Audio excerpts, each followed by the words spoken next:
வணக்கம் நண்பர்களே. சமூக வலைத்தளத்தில் இயங்கிக் கொண்டிருக்கும் ஒவ்வொருவரும் இந்த மாதிரி வீடியோக்கள் போடுவதற்கு ஏதாவது ஒரு காரணம் இருக்கும்.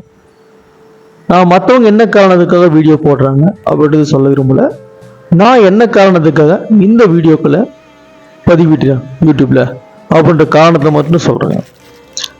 நான் யூடியூப்ல பதிவிடுவதற்கான காரணம் என்னன்னா, என்னுடைய பயண அனுபவங்களை, எனக்கு என்ன அனுபவம் கிடைச்சதோ அதை உள்ளபடியே அந்த எனக்கான எக்ஸ்பீரியன்ஸ், ட்ராவலிங் எக்ஸ்பீரியன்ஸ் என்னவோ அதை அப்படியே மற்றவங்களும் தெரிஞ்சுக்கின்ற நோக்கத்தில் மட்டுமே இந்த காணொலிகளை வீடியோவில் பதிவு செஞ்சு வரேன்.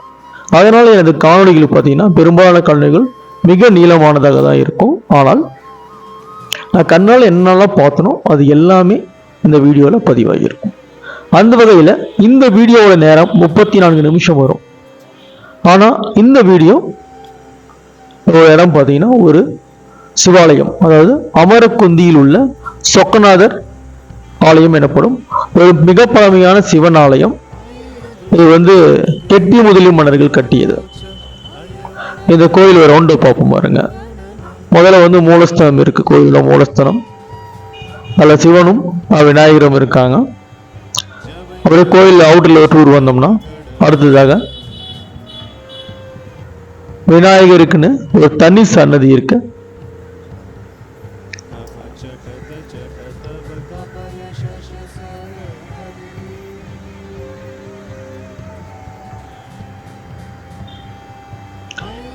அதற்கடுத்து முருகருக்கென்று, சுப்பிரமணியருக்கென்று ஒரு தனி சன்னதி. அதனை கடந்து சென்றால்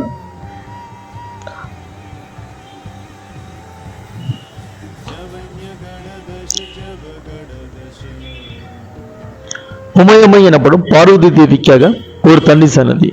இது எல்லாமே இங்க பார்க்கலாம்.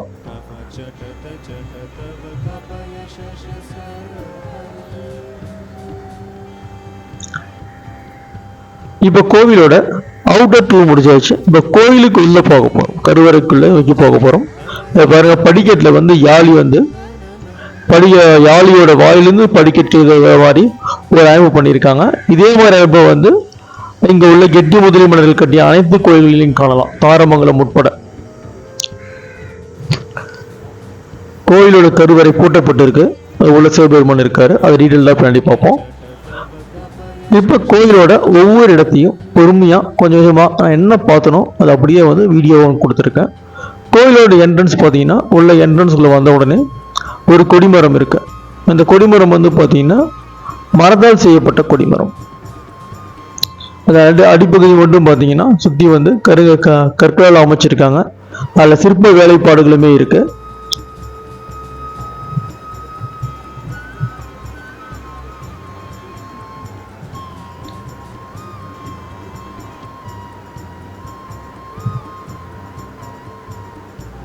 பாருங்க, கொடிமரம் பார்க்கலாம். இந்த கொடிமரம் பார்த்தீங்கன்னா முழுக்க மரத்தால் ஆன கொடிமரங்க. ஆனால் மரம் சொன்னாலும் அது அவ்வளோ ஸ்ட்ராங்காக இருக்குது. தொட்டு பார்த்தீங்கன்னா மிக மிக உறுதியாக இருக்குது. எத்தனை வருஷமாக இருக்குன்னு தெரியல, அந்த அளவுக்கு உறுதியாக இருக்குது இந்த கொடிமரம்.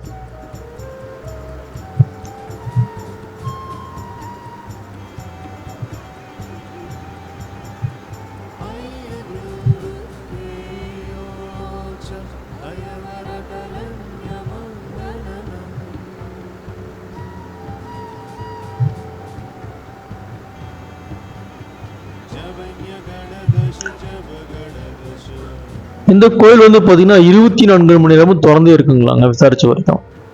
அதே மாதிரி இந்த கோயிலை நாங்கள் போனப்போ பூசாரி கிடையாது. அது மிக மிக மன அமைதி. இப்போ தாரமங்கலம் கைலாசநாதர் கோயில் போனீங்கன்னா ரொம்ப கூட்டமாக இருக்கும். சிற்பம் பார்க்கறதுனால கூட நம்மளுக்கு மன அமைதின்றது அதை விட இது அதிகமான மன அமைதி கிடைக்கிது. காரணம் என்னன்னா, இங்கே கூட்டமே யாருமே இல்லை. ஆனால் கோயிலோட மெயின்டெனன்ஸ் ரொம்ப ரொம்ப சிறப்பாக அருமையாக பண்ணியிருக்காங்க. அதில் குறிப்பிடத்தக்க விஷயம் என்னன்னா, பழமையான கோயில் தான் அது. ஆனால் மேல் பகுதியில் மட்டும் என்ன பண்ணியிருக்காங்கன்னு பார்த்தீங்கன்னா, புதுசாக இன்னைக்கு உள்ள கட்டிடக்கலை பாணியில் மேலே அமைச்சிருக்காங்க, மேற்கூரைகள் அமைச்சிருக்காங்க. இருந்தாலும் அந்த பழைய கோயிலை எந்த ஒரு சேதமும் செய்யாமல், மாற்றங்களும் செய்யாமல் மேலே மட்டும் என்ன பண்ணியிருக்காங்கன்னா, அந்த கோபுரங்களில் போகிறது எல்லாமே இன்றைய நவீன கட்டடக்கலை பயன்படுத்தியிருக்காங்க. பார்க்க நவீன கட்டடக்கலையும் பழைய பாரம்பரியமான கட்டடக்கலையும் இணைஞ்ச ஒரு வித்தியாசமான ஹைபிரிட் காம்பினேஷன்லயே அந்த கோயில் இருக்குன்னு சொல்லலாம். ஆனால் கோயில் சும்மா சொல்லக்கூடாதுங்க, அப்படி ஒரு பக்காவான அருமையான மெயின்டெனன்ஸ், சுத்தமாக இருக்குங்க கோயில். இப்போ கோயில் பார்த்தீங்கன்னா நந்தி மண்டபத்தை சுற்றி வந்துட்டுருக்கோம். நந்தி மண்டபத்துக்குள்ளே வந்து மேற்கு நோக்கி கடவுளை பார்த்தபடி, இறைவனை பார்த்தபடி நந்தி அமர்ந்திருக்கிற காட்சிகளையும் பார்க்க முடியுது.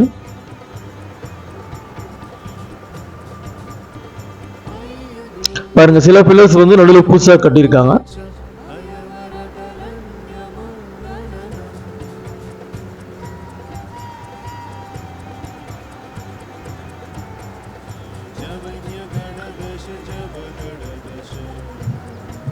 நந்தி மண்டபங்க. நந்தி பாருங்க பிரம்மாண்டமா, மிகப்பெரிய நந்தின்னு சொல்ல முடியாது, சிறிய நந்தின்னு சொல்ல முடியாது, ஓரளவு பெரிய நந்தியாக தான் இருக்கு. ஆனால் மிகவும் அழகாக வேலைப்பாடுகள் செஞ்சிருக்காங்க. அதே மாதிரி நந்தி மண்டப வேலைப்பாடுகளும் மிக மிக அழகாக நேர்த்தியாக இருக்குன்னு சொல்லலாம்.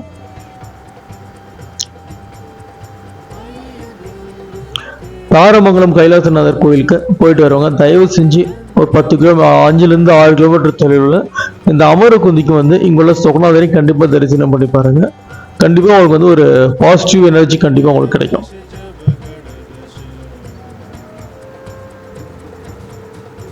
இப்போ நந்தியை பார்த்தாச்சுங்க. நந்தியை எடுத்துகிட்டு பார்த்தீங்கன்னா மூலஸ்தானத்துக்கு போகிறோம்.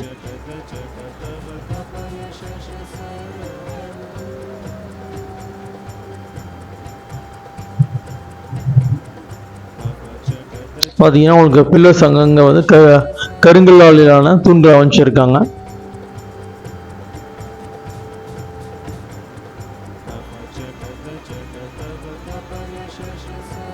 உள்ள வந்து இறைவன் இருக்காரு. என்னன்னா இருட்டாக இருந்தது உள்பகம், அதனால் வந்து அந்த இல்லாமல் கருவறையில் கேட் போட்டதெல்லாம் ஜூம் பண்ணி தான் வீடியோ எடுக்க முடிஞ்சது. சிவனுக்கு அடுத்து வந்து பார்த்தீங்கன்னா வலதுபுறத்துலேயே வந்து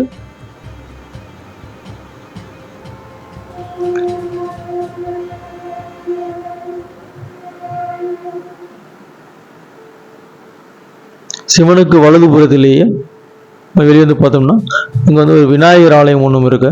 விநாயகருக்கு தனியாக சிலை வச்சிருக்காங்க. அது வந்து மூலஸ்தானத்துக்குள்ளேயே இருக்கு.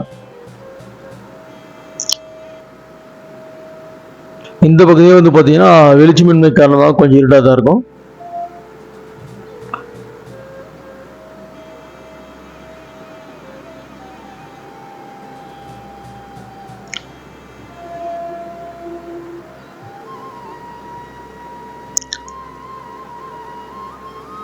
அப்படியே பார்த்தீங்கன்னா சைவக்குறவர்களுக்கான சைவக்குறவர்கள் 4 பேருக்குமான சிலைகள் அமைக்கப்பட்டிருக்கு. அதை ஒட்டியே வந்து கோயில் விட்டு வெளியே செல்வதற்கான ஒரு பாதையும் அமைச்சிருக்காங்க.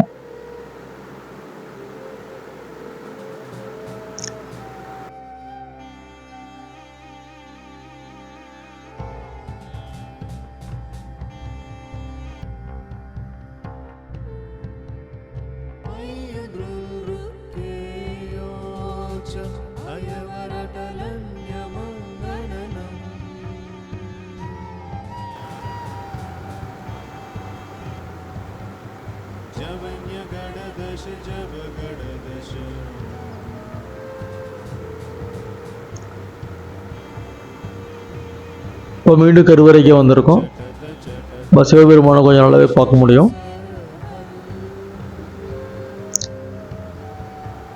கருவறை பூட்டப்பட்டிருக்குங்க, அதனால் வந்து நம்ம ஜூம் பண்ணி தான் வீடியோ எடுத்திருக்கோம். அதனால் வந்து அந்தளவுக்கு தெளிவாக இந்த மூலவர் மட்டும் அந்தளவு தெளிவில்லாமல் தான் இருட்டில் இருக்கிற மாதிரி தான் இருக்கும். மற்ற வீடியோக்கள் எல்லாமே தெளிவாக இருக்கும்.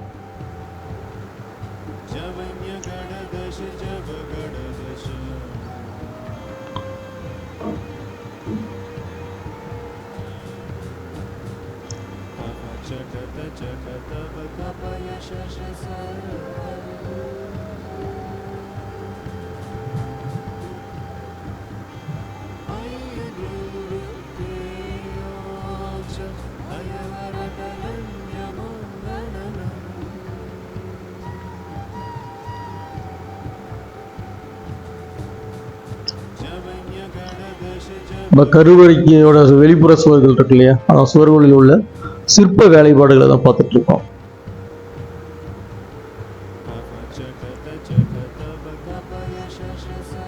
ரொம்ப சிறப்பாக செஞ்சுருக்காங்க. எனக்கு எட்டி முதலி மன்னர்களோட சிற்பக்கலை வந்து மிகவும் புகழ்பெற்றது, பிரசித்தி பெற்றது. ஏன்னா எந்த ஒரு சிற்பிகளுமே வந்து ஏதாவது கோயிலில் சிற்பங்கள் செய்ய கூப்பிட்டா எங்களால் வந்து தாராபுரம் கோயிலை போலவோ அல்லது வந்து பேரூர் பட்டீஸ்வரர் பேரூர் கோயிலை போலவோ எங்களால் வந்து சிற்பங்கள் அமைக்க முடியாது அப்படின்னு சொல்லிட்டு தான் சிற்பங்கள் பண்ணுவாங்க அப்படின்னு ஒரு ஐதீகம் உண்டு. அந்த அளவு சிறப்பானது, யாருமே செய்ய முடியாத சிற்பக்கலையுடையவர்கள் தான் இந்த கெட்டிமதுரை மூலர்கள். அப்படி இருக்க அவனுடைய தலைநகரான அந்த அமரக்குந்தியில ஒரு சிவாலயம் எழுப்பியிருக்காங்க. அந்த சிவாலயத்தோட சிற்பக்கலை எப்படி இருக்கு அப்படின்றது வீடியோ இருப்போம்.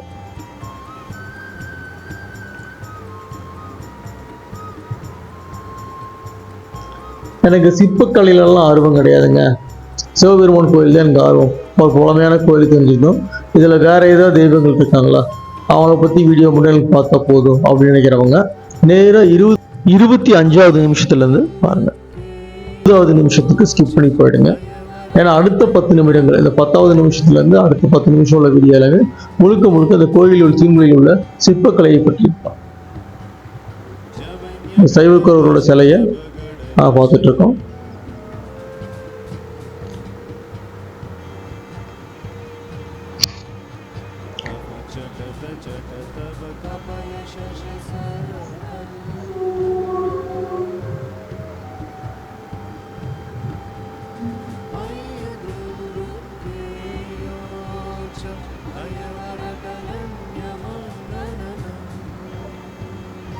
இந்த தடவை விநாயகர் கொஞ்சம் இந்த வீடியோவில் பார்த்தீங்கன்னா கொஞ்சம் கிளியராக தெரியுறாரு. கொஞ்சம் வெளிச்சம் வந்தது காரணமாக விநாயகரை கிளியராக அந்த வீடியோவில் பார்க்க முடியுது. அவ்வளோதாங்க. அப்போ கோயிலில் உள்ள அந்த மூலஸ்தானத்தில் உள்ள கல் தூண்கள், அதில் உள்ள சிற்பங்கள் பாருங்கள் எவ்வளோ சூப்பராக பண்ணியிருக்காங்க.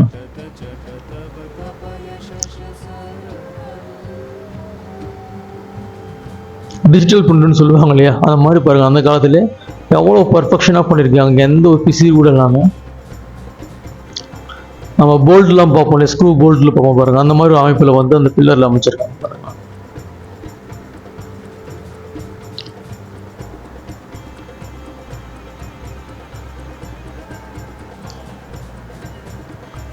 இந்த ஸ்டாச்சு வந்து பார்த்தீங்கன்னா எல்லா தூண்களையுமே இந்த ஸ்டாச்சு காமனாக இருக்குங்க.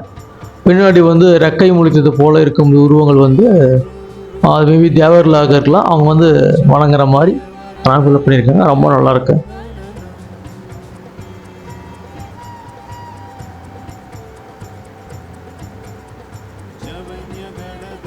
எல்லா பில்லர்லையுமே இந்த கோயிலில் உள்ள 4 பில்லர்கள் இருக்கு. 4 பில்லர் அனைத்துலையுமே வந்து இந்த உருவம் வந்து காமனாகவே இருக்குங்க.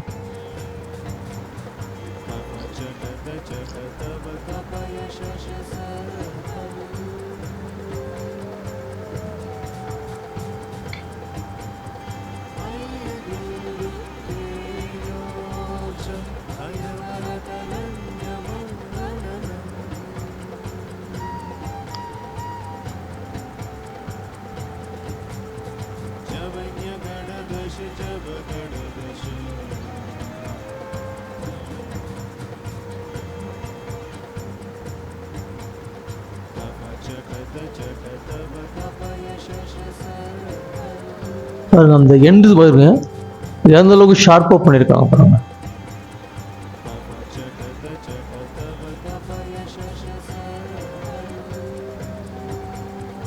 சிற்பங்கள் பாருங்க எவ்வளோ அற்புதமாக தத்ரூபமாக அந்த காலத்திலே படிச்சிருக்காங்க. அந்த சிற்பங்கள்லாம் பார்த்துட்டு இருந்தால் ஒரு நாள் போகிறதே தெரியாதுங்க, அவ்வளோ அருமையாக பண்ணியிருக்காங்க.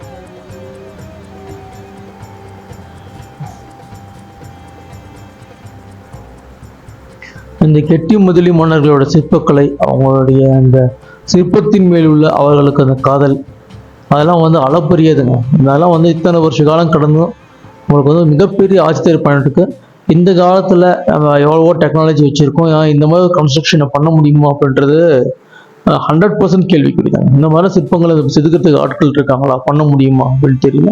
அந்த காலத்தில் அது எப்படி பண்ணியிருப்பாங்கன்னு தெரியல. சிற்பங்களை ரசிக்க ஆரம்பிச்சா அதிலே மயங்கி போய் அதிலே உட்காந்துட்டு இருக்கலாம். ஏறத்தாலும் அந்த கோயில் அவர் வந்து ஒரு 2 மணி நேரத்துக்கு மேலே ஸ்பெண்ட் பண்ணியிருக்கோம். அதில் எங்களால் எவ்வளோ முடியுமோ அது எல்லாமே அணுவாக பார்த்து ரசித்தோம். அது எல்லாமே வந்து கேமராவில் ரெஜிஸ்டர் பண்ணியிருக்கோம். அது எல்லாமே வீடியோவாக அவங்களுக்கு கொடுக்குறோம் முடிஞ்ச அளவுக்கு. அதில் வந்து பார்த்திங்கன்னா சில இடங்கள் வந்து நம்மளுக்கு ஃபேட் அவுட் ஆகிருக்கும். ஏன்னா வந்து போதுமான வெளிச்சமின்மையான காரணமாக சில இடங்களோட வீடியோஸும் தெளிவில்லாமல் வந்திருக்கும். அதையும் நீங்கள் வந்து பொறுத்துக்கணும். பாருங்களேன், இந்த சிம்பிள்லாம் வந்து ஒரு மயில் நினைக்கிறேன், எவ்வளோ அற்புதமாக பண்ணியிருக்காங்க பாருங்கள்.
இந்த கோயிலை புனரமைக்கும் போது தரையில மட்டும் பார்த்தீங்கன்னா டைல்ஸ் ஒட்டியிருக்காங்க. அதே மாதிரி செவுத்துலேயும் சில இடங்களில் மட்டும் டைல்ஸ் ஒட்டியிருக்காங்க. ஏன்னா தான் இருந்தாலும் அந்த பழமை வந்து மாறாம தான் இருக்கு கோயில். பார்த்து ரசிச்சுட்டு இருக்கலாங்க, அவ்வளோ விஷயம் இந்த கோயில்.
இந்த பிள்ளைல பாருங்க, சிவலிங்கம் வந்து வடிக்கப்பட்டிருக்கு. மேலே அலங்காரம் மாலை போட்ட மாதிரி ஒரு அலங்காரமும் செஞ்சிருக்காங்க.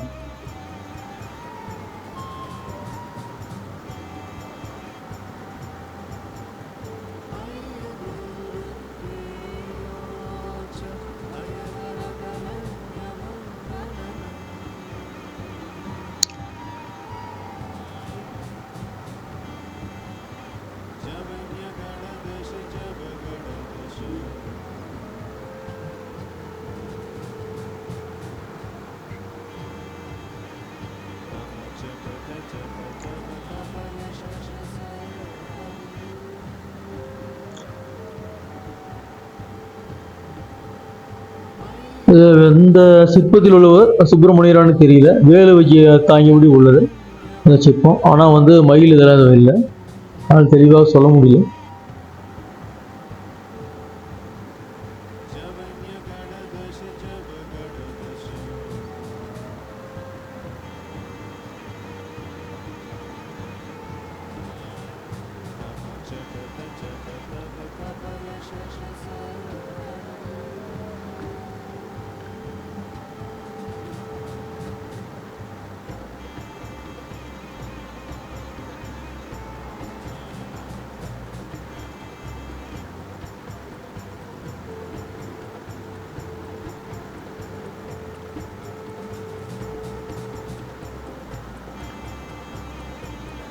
எவ்வளோ உருவங்கள் இருக்கு, வித்தியாசமான உருவங்கள், எவ்வளோ உருவங்கள் இருக்கு செதுக்கப்பட்டது.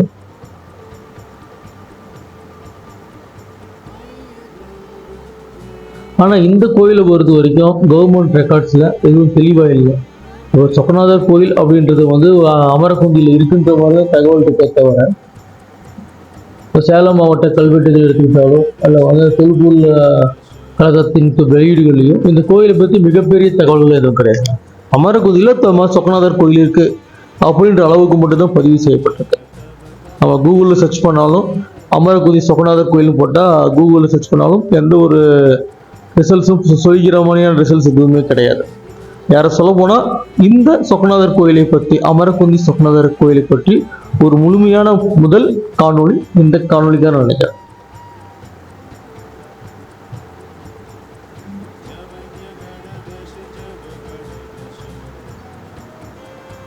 இந்த அமரகுந்தில இந்த சொக்கநாதர் கோயில் மட்டும் கிடையாதுங்க, பக்கத்துலேயே வந்து ஒரு விநாயகர் கற்றல் இருக்கு, வீர ஆஞ்சநேயர் கோயில் இருக்கு,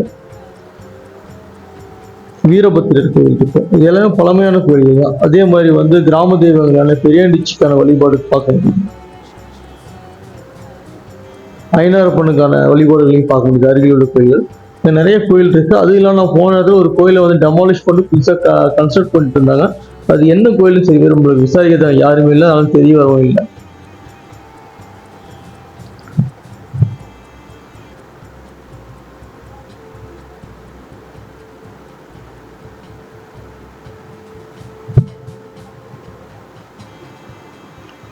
இந்த அமரகந்தியில் உள்ள அனைத்து கோயில்களையுமே நம்ம வந்து வெவ்வேறு காணொலி தனித்தனியாக போட்டிருக்கோம். சில காணொலிகள் வந்து முன்னாடியே போஸ்ட் பண்ணியிருக்கோம், சில காணொலிகளுக்கு பின்னாடி தான் போஸ்ட் பண்ண போகிறோம். அதனால அமரகுந்தியில் என்னென்ன கோயில்லாம் இருக்குன்னு பார்த்தீங்கன்னா நம்மளுடைய பிளேலிஸ்ட் டீட்டெயிலான பிளேலிஸ்ட் எடுத்து பார்த்தீங்கன்னா உங்களுக்கு வந்து கிடைக்கும்.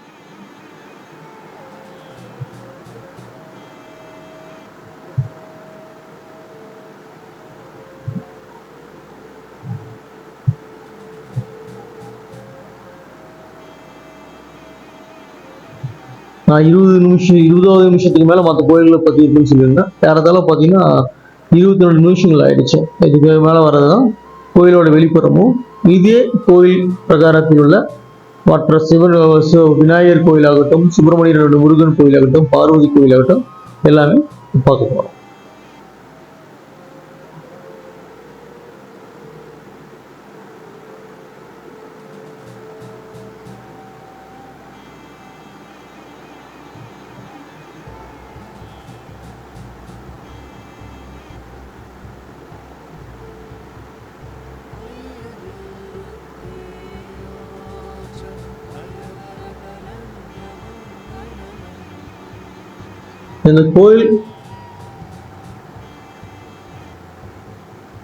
இந்த கோவிலில் உள்ள தூண்கள், உட்பிரகாரத்தில் உள்ள தூண்கள் இருக்கு இல்லையா, அந்த உள்ள தூண்களில் உள்ள அனைத்து சிற்பங்களையும் இந்த வீடியோவில் கவர் பண்ணியிருக்கோம்.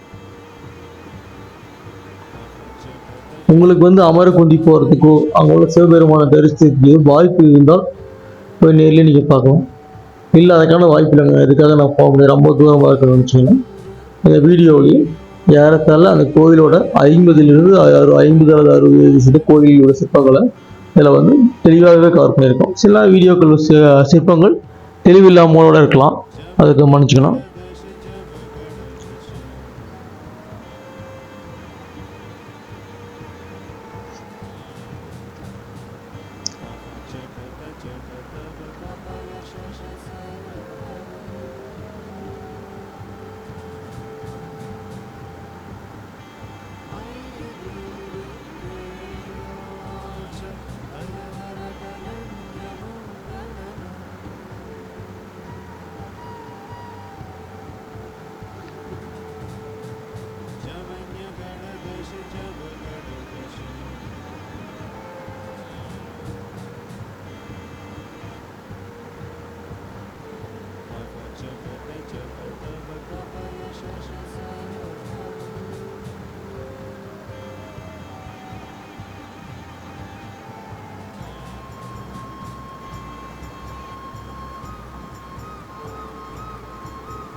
இப்போ கோவிலில் உள்ள அதாவது வெளிப்பிரகாரத்தில் உள்ள விநாயகர் கோயிலை பார்க்கிறோம், அதாவது பிள்ளையார் கோயிலை பார்க்குறோம்.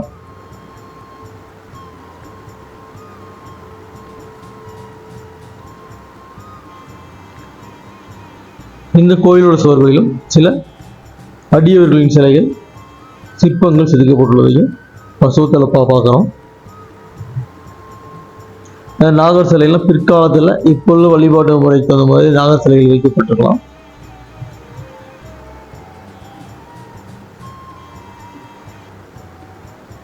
பாருங்க, கோயிலோட கற்றளி அமைப்பில் கோயில் இருக்கு.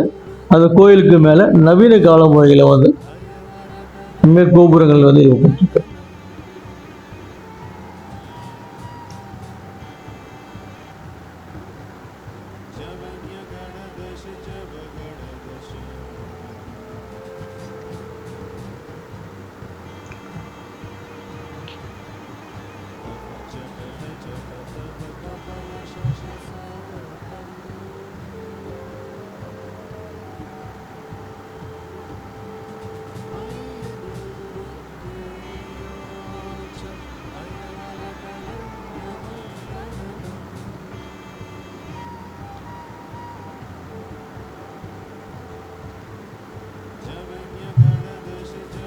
கோயிலோட ஒரு பக்க சுவரை வந்து வெளிப்புற சுவரை பார்க்குறோம்.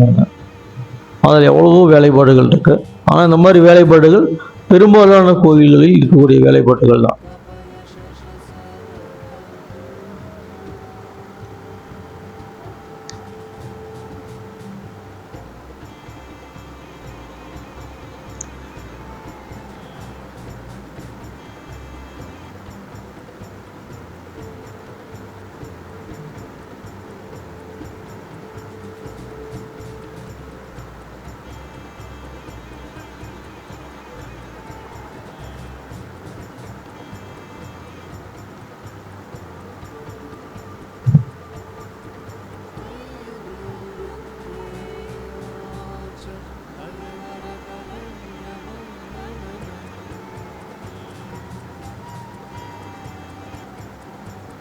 இந்த சுவற்றில் உள்ள சிறிய சிறிய சிற்ப வேலைப்பாடுகள் தான் மிகவும் அளவெடுத்து மாதிரி அவ்வளோ அருமையாக பண்ணியிருக்காங்க.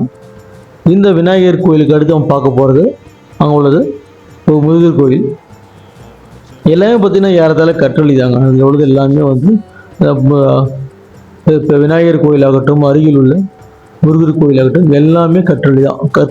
கற்களை கொண்டு அடுக்கப்பட்டுள்ள கற்றளி.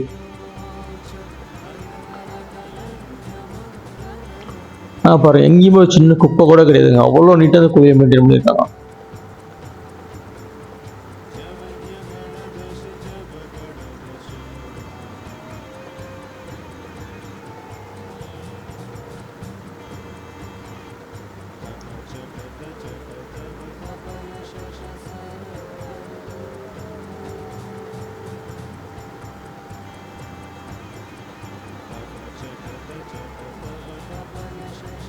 அடுத்ததாக நாம் பார்க்க போது இந்த அருகில் உள்ள சுப்பிரமணியர் கோயில், அதாவது முருகர் கோயில்.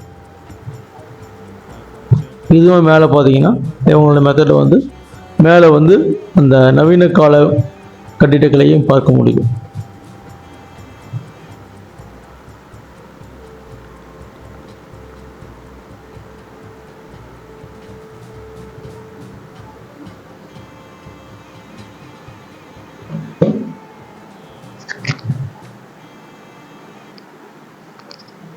பாருங்க, சுப்பிரமணியர் ஆலயம் அவனோட பெயிண்டில் எழுதியிருக்காங்க.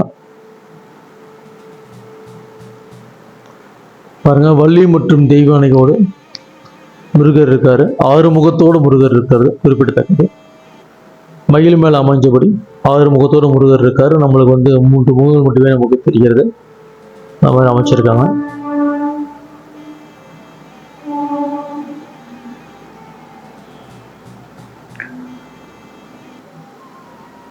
அநேகமாக இந்த வள்ளி மற்றும் தெய்வானை சிற்பங்கள் பிற்காலத்தில் வைக்கப்பட்டிருக்கும்னு தோன்றுங்க. முருகரோடு இல்லை, முருகர் சிற்பம் தனியாக இருக்கு, இந்த வள்ளி தெய்வானை சிற்பம் தனியாக இருக்கு. அதில் கீழே வந்து பார்த்தீங்கன்னா அந்த உள்ள அந்த பீடமானது கிரானைட் மாதிரி போட்டு பண்ணியிருக்காங்க. புதுசாக வச்சிருக்கணும்னு நினைக்கிறேன்.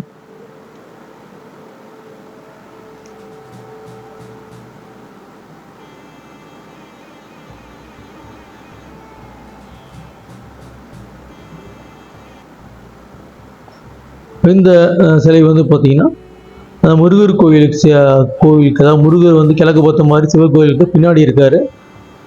சிவன் கோயிலை பின்புறத்தில் முருகரை பார்த்த மாதிரி மேற்கு நோக்கி அமைவில் இந்த பிச்சாடனாரோட சிற்பம் வந்து அமைக்கப்பட்டிருக்கு.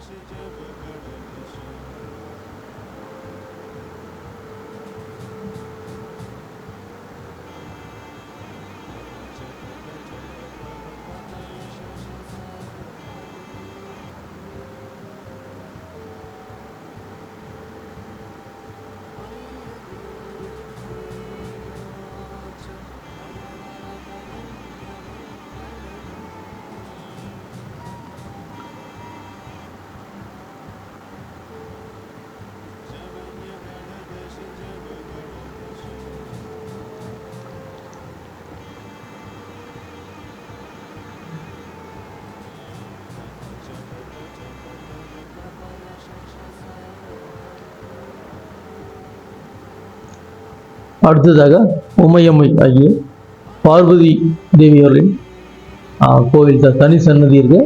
அதில் தான் பார்த்துட்டு இருக்கோம்.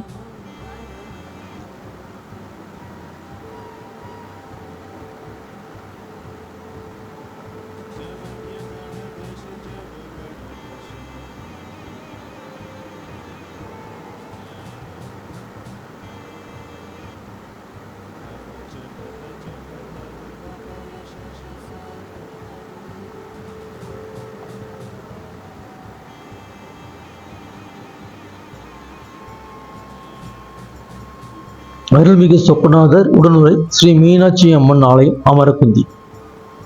சரிங்களா? அந்த கோயிலே வந்து ஒரு இடத்துல மட்டும்தான் போட்டு வச்சிருக்காங்க. இதுவும் அதே மாதிரி தான். கற்றளி ஆலயம் ஆலயத்திற்கு மேல் பகுதியில் நவீன கால முறையில் கும்பாபிஷேகம் போது சிவண்டால வந்து மேலே கட்டியிருக்காங்க.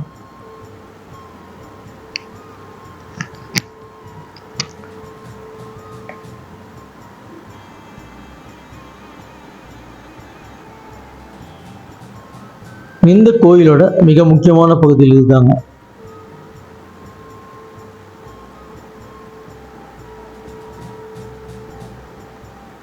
பாருங்க, இந்த கோயில்கள் எல்லாமே யாழியோட வாயிலிருந்து படிக்கட்டு வருவது போலதான் இந்த கட்டிடக்கலை முழுக்க முழுக்க இந்த பகுதியில் அமைஞ்சிருக்கு.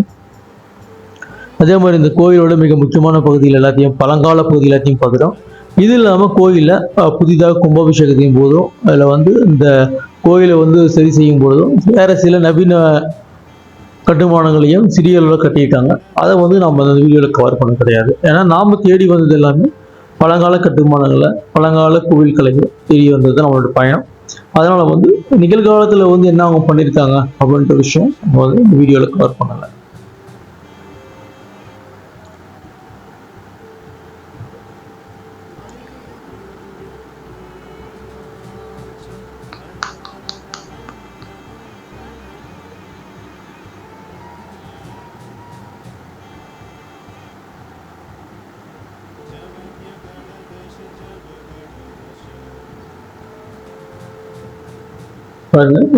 தொல்பொருள் துறையிலேருந்து இந்த கோயில் கட்டுமானத்திற்கு இந்த கற்கள் எல்லாம் முழுக்க பிரித்து எடுத்து திருப்பி மறுசீரமைச்சிருக்காங்க. அதோட வரிசை எந்த வகையில் அடுக்குனாங்கன்றது அந்த N7/2 போட்டிருக்காங்க பாருங்க. அற்புதமான சிற்பங்கள். சில சிற்பங்கள் ஏற்கனவே நம்ம பார்ப்போம், மற்ற கோயில்களில் பார்த்தது தான். அதே மாதிரி சில சிற்பங்கள் புதிதாக வேறு எங்கும் இல்லாத சிற்பங்களாகவும் இருக்கிறதையும் இங்கே பார்க்க முடிஞ்சிருக்கு. தாரமங்கலம் செல்பவர்கள் கண்டிப்பாக இந்த அமரக்குண்டியில் உள்ள இந்த சொக்கநாதர் உடனுரை மீனாட்சி அம்மன் கோயிலுக்கு கட்டாயம் சென்று தரிசித்து சிற்பக்கலையையும் பார்த்து மகிழ்ந்து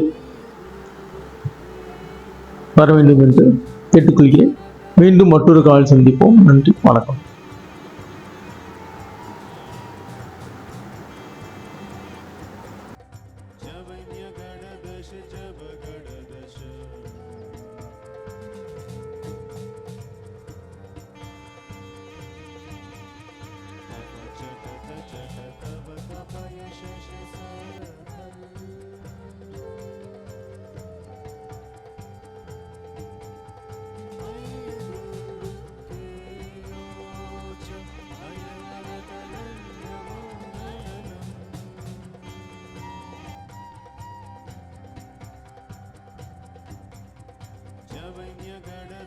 जब गणदश